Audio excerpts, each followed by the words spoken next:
అన్ని లఫంగి మాటలే.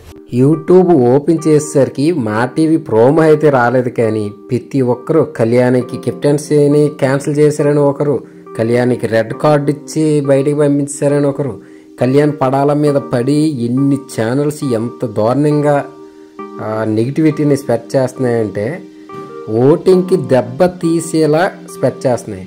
అసలు ఒకసారి ఒక్కొక్క దాని గురించి ఎక్స్ప్లెయిన్ చేద్దాం. ఫస్ట్ వన్, కళ్యాణ్ని ఎలిమినేట్ చేశారు అనుకో రెడ్ కార్డు ఇచ్చి, బిగ్ బాస్ ఎవరైనా చూస్తాడా? ఆ లాజిక్ ఎలా మర్చిపోయారు? First one. Second one, Kalyani గారిది కెప్టెన్సీని కెప్టెన్గా క్యాన్సిల్ చేశారు. చెయ్యనివయ్యా, చెయ్యడమే మాకు కావాలి.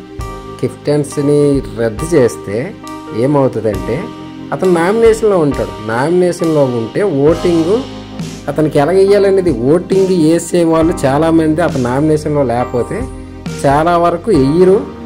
అది కొంచెం వెనకపడే అవకాశం ఉంటుంది. ఇప్పుడు ఈ ఇమానియల్ మెయిన్ పాయింట్, అక్కడ ఇమానియల్ ఆట మొత్తం బాగుంది, కానీ ఒక్కసారి కూడా నామినేషన్లోకి రాకపోవడం వల్లే అతనికి రన్నర్ పొజిషన్కి కూడా ఉందో లేదనేది మనమే అనాలిసిస్ చేసుకోవచ్చు. అంత దారుణంగా పడుతున్నాయి అక్కడ ఓట్లు. ఇప్పుడు ఏంటంటే ఏవి నమ్మకండి. ఇంకా మా టీవీ నుంచి అయితే అఫీషియల్ ప్రోమో ఇంకా రాలేదు. అఫీషియల్ ప్రోమో రాగానే మనమే ఫస్ట్ ఎడిట్ చేస్తాం, ఒక రేంజ్లో వేసుకుందాం.